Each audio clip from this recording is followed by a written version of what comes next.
নমস্কার বন্ধুরা, বিন্দাস পায়েল ভিলেজ ফুড চ্যানেলে আপনাদেরকে অনেক অনেক স্বাগত জানাই। আজকে আমি বানাবো এই যে মাছ দিয়ে পটল ঝিঙ্গে দিয়ে খুবই একটা সাধারণ ঝোল বানিয়ে আপনাদেরকে দেখাবো। আপনাদের শরীরের পক্ষে এরকম ঝোল খাওয়া খুবই ভালো, উপকার। আর দেখুন আমি কিভাবে বানাই আর কি কি নিয়েছি দেখুন আপনারা। দেখুন এইখানে ঝোল বানানোর জন্য আমি নিয়েছি এখানে আলু, পটল দিয়েছি, ঝিঙ্গে, টমেটো, পেঁয়াজ নিয়েছি। আর দেখুন এখানে নিয়েছি বাটা মাছ আর রুই মাছেরও চাকা নিয়েছি দুটো, কারণ বাচ্চা আছে দুজন, খেতে পারবে না, তো তার জন্য দুটো রুই মাছের চাকা নিয়েছি। আর দেখুন এখানে নিয়েছি নুন, আর নিয়েছি 5 ফোড়ন, লঙ্কা গুঁড়ো, হলুদ গুঁড়ো, আর দেখুন নিয়েছি আদা, আর এখানে নিয়েছি পোস্ত বাটা, একটা কাঁচা লঙ্কা নিয়েছি। এগুলো দিয়েই আমি মাছের ঝাল বানাবো। আর দেখুন এদিকে আমি উনুনও ধরিয়ে দিয়েছি। উনুন ধরিয়ে আমি এখানে কড়াতে গরম করে তেল দিয়ে দিয়েছি। এবার মাছগুলো ভেজে নেব। এর মধ্যে দেখুন মাছের মধ্যে নুন মাখানো ছিল, মাছেতে নুন দেওয়া ছিল। এবার আমি ওর মধ্যে হলুদ দিয়ে দেবো।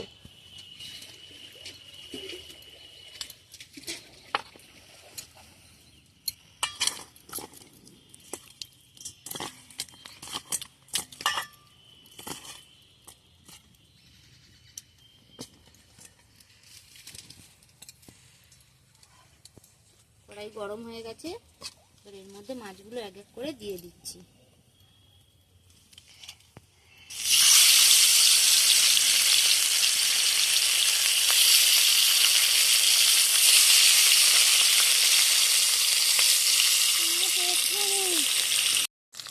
দেখুন মাছগুলো কিছুটা ভাজা হয়ে গেছে, আমি উল্টে দেবো।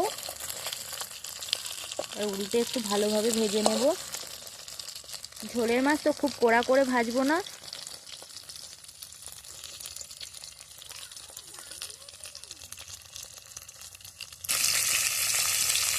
আর এরকম বাটা মাছ দিয়ে কিন্তু কুলকে দিয়ে ধনে মৌরির ঝোল, কিংবা ডাঁটা দিয়ে ঝোল, সজনা ডাঁটা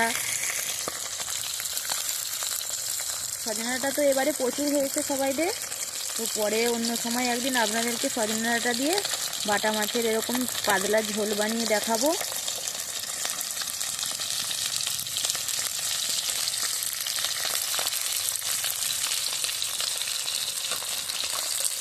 আর প্রত্যেকেরই তো বাড়িতে এবারে যাদের যাদের সজনা গাছ আছে তাদেরই তো খুব সুন্দর প্রচুর পরিমাণে সজনা ফুল হয়েছিল। আর ডাঁটাও হয়তো এবারে প্রচুর হবে, আম মুকুলও হয়েছে প্রচুর। দেখুন মাছগুলো কিন্তু আমার ভাজা হয়ে এসছে, কারণ আমি তো খুব কড়া করে ভাজবো না, তাই আগে থেকেই তুলে নেবো মাছগুলো। মাছ ভাজা হয়ে গেছে, আমি তুলে নিচ্ছি মাছগুলো। এবার এই কড়াইয়ের মধ্যে আমি আলুগুলো নেড়ে নেবো।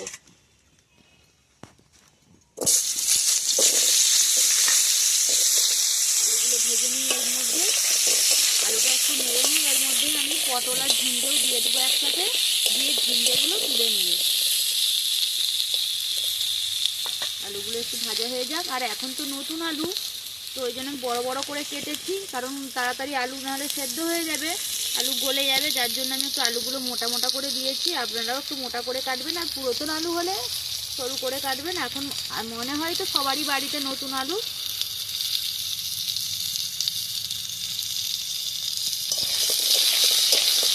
আর ক্যামেরাতে আপনারা কেমন দেখতে পাচ্ছেন আমি বুঝতে পারছি না, কারণ কৌশানি আমার ক্যামেরাটা ধরে আছে।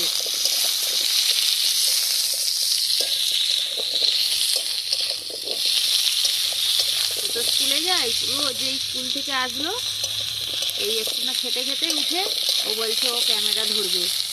আমি তাই ভাবলাম ধরুক, ও ধরতে ধরতে তবু শিখে যাবে ক্যামেরাটা ধরা। নাহলে এমন তো একা অসুবিধা হয়, তো কৌশানি ক্যামেরাটাও যদি ধরে তাহলে আমার একটু সুবিধাই হবে। আপনারা কি বলেন?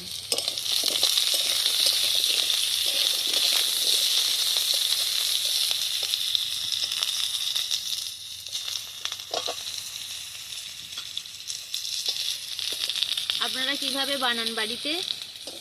আমি তো এইভাবে আপনাদেরকে বানিয়ে দেখাচ্ছি, আশা করছি ভালো লাগবে।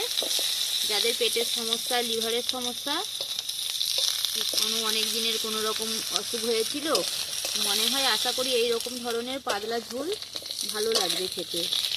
ভাতের সাথে একটু লেবু নিয়ে নেবেন, খুব ভালো লাগবে খেতে। আর খুব কম তেলে আমি রান্নাটা করব, বেশি তেলও দেব না। দেখুন এবার ওর মধ্যে এই পটলগুলোকে আমি, ছোট ছোট পটল তো এখন তো পটল ওঠেনি, তো এখন ছোট ছোট পটল এনেছিলাম, সেই পটলগুলো ওর মধ্যে দিয়ে দিচ্ছি। আর ওর মধ্যেই দিয়ে দেবো এই যে ঝিঙ্গেও আমি ওর মধ্যে দিয়ে দিচ্ছি।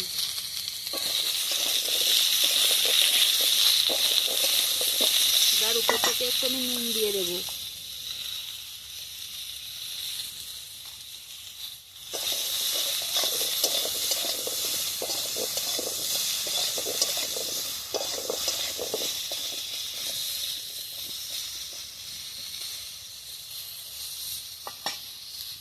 শরীর খারাপ হলে আমাদের তো কিছু খেতে ইচ্ছা করে না, তবে এই ধরনের যদি ঝোল, পাতলা ঝোল থাকে তো মনে হয় ভালো লাগবে খেতে।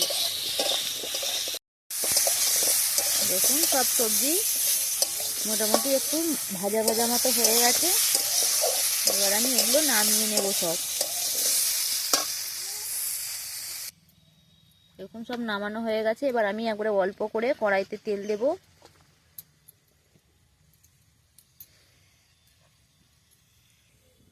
এখন যে পেঁয়াজ কুচিয়েছিলাম, সে পেঁয়াজ কুচিগুলো দিয়ে দিচ্ছি ওর মধ্যে। পেঁয়াজ আপনারা নাও দিতে পারেন, আর যদি মনে হয় দেওয়ার কথা তাহলে দিবেন, নাহলে কোনো অসুবিধা নেই, পেঁয়াজ ছাড়াও করা যায়।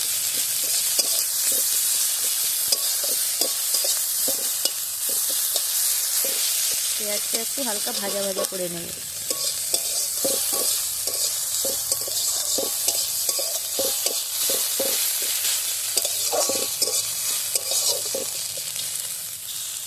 আমি একেবারে অনেকটা তেল দিইনি, কোথাও অনেক বেশি হয়ে যাবে তেল, যার জন্য আমি একবারে অল্প অল্প তেল দিয়ে, বারবার এই অল্প অল্প তেল দিয়ে করছি।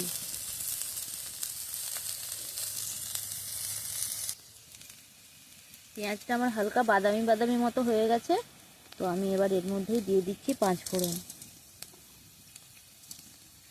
আর এই 5 ফোড়নটা একটু ভাজা হয়ে এলেই এর মধ্যে দিয়ে দেবো আদা। আদা দিয়ে দিলাম।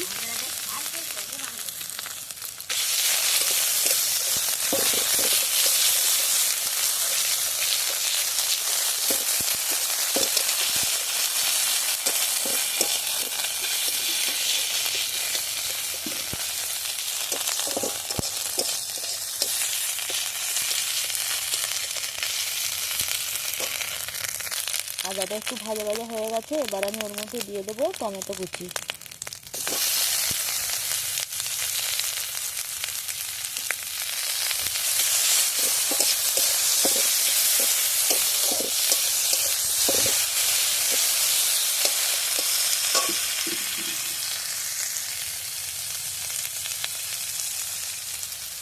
নুন দিয়ে দিচ্ছি, টমেটো যাতে গলে যায় তার জন্য একটু নুন দিয়ে দিলাম।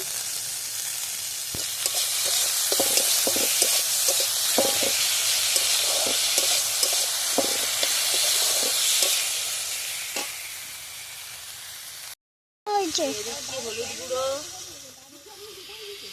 লঙ্কা গুঁড়ো দিয়ে দিচ্ছি, আর একটা কাঁচা লঙ্কাও দিয়ে দিচ্ছি।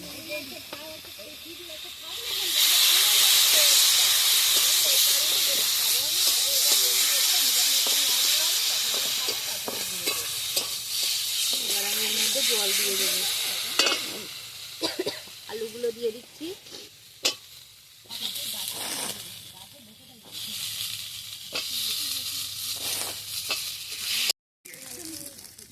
এবার জল দিয়ে, জলটা ফুটে গেলে আমি ওর মধ্যে এবার পটল আর ঝিঙেটা দিয়ে দেবো।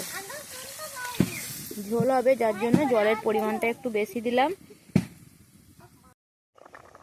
দেখুন ফুটে গেছে ঝোল, তো আমি এর মধ্যে এবার দিয়ে দেব সবজিগুলো। ঝিঙ্গে আর পটল দিয়ে দিচ্ছি।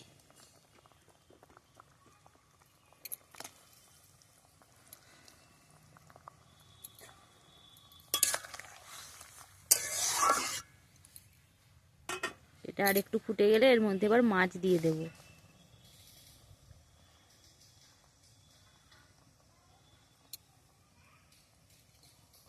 দেখুন এবার ঝোলটা আমার সেদ্ধ হয়ে গেছে সবজিগুলো, এবার আমি এর মধ্যে ভেজে রাখা মাছগুলো দিয়ে দিচ্ছি।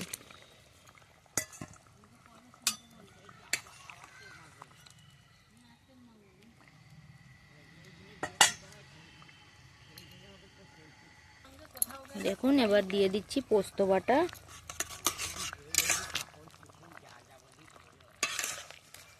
আর একটু ফুটে গেলেই আমার ঝোল কিন্তু তৈরি। আমি এবার নামিয়ে নেব একটু পরেই। ধনে পাতা ছিল কিছুটা, আমি সেটাও দিয়ে দিচ্ছি ওর মধ্যে।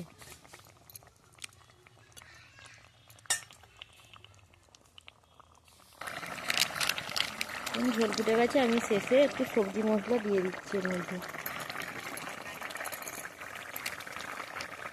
আমার কিন্তু রেডি হয়ে গেছে, এবার আমি এটা নামিয়ে নেব। এটা অন করে দিচ্ছি। দেখুন বন্ধুরা, আমার এই যে ঝাল রেডি হয়ে গেছে। আমি এবার বাড়ি নিয়ে চলে যাচ্ছি। আর এই যে মশলার জায়গা সব কিছু নিয়ে আমি বাড়ি চলে যাচ্ছি।